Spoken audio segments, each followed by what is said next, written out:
Hello and welcome to ThePrint.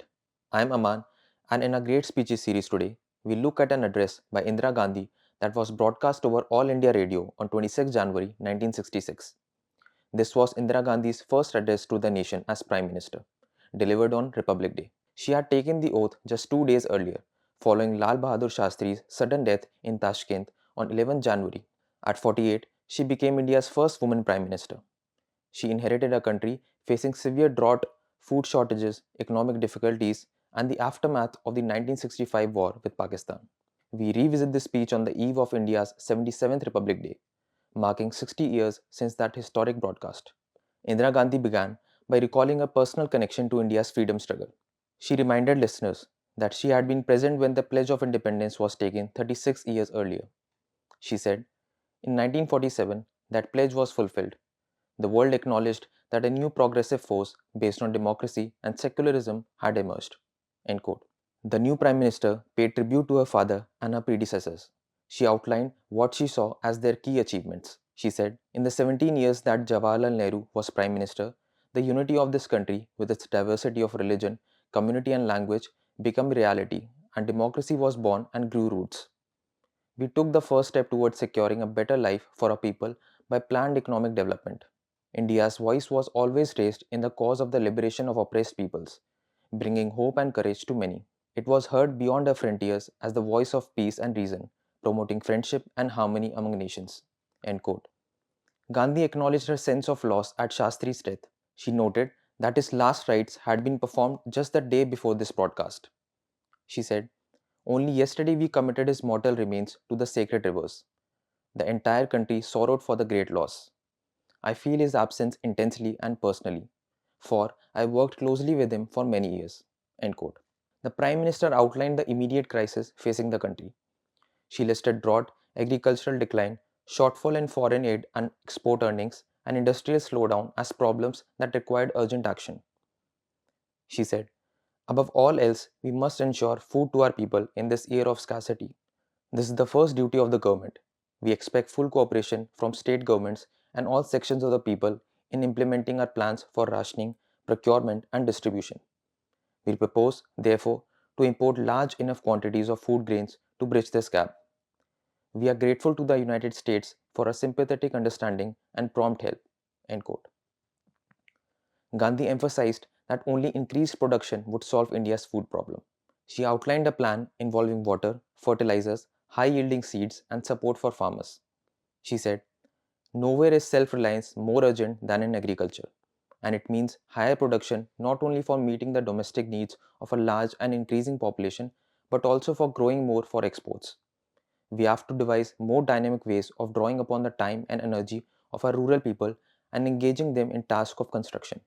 We must breathe new life into the Rural Works program and see that the income of the rural laborer is increased. End quote. The Prime Minister defended the role of the public sector while reassuring private enterprise and rejected the notion of conflict between the two sectors. She said, a strategy of economic advance assigns a prominent role in the public sector. This is not only desirable but necessary. It also imposes an obligation to initiate, construct, and manage public sector enterprises efficiently and to produce sufficient profits for further investment. Within the framework of our plans, there is no conflict between the public and private sectors. In our mixed economy, private enterprise has flourished and has received help and support from the government. We shall continue to encourage and assist it. End quote. Gandhi called for technological self-reliance. She invoked the example of Homi Bhabha and the atomic energy establishment as proof of India's capability. She said, recent events have compelled us to explore the fullest possibilities of technological self-reliance. Our progress is linked with our ability to invent, improvise, adapt, and conserve. We have a reservoir of talented scientists, engineers, and technicians. We must make better use of them. The path shown by Dr. Baba will remain an inspiration. End quote. The Prime Minister acknowledged administrative inefficiency and called for bold changes in government machinery. She said, in economic development, as in other fields of national activity, there is a disconcerting gap between intention and action. To bridge this gap, we must introduce new organizational patterns and modern tools and techniques of management and in administration.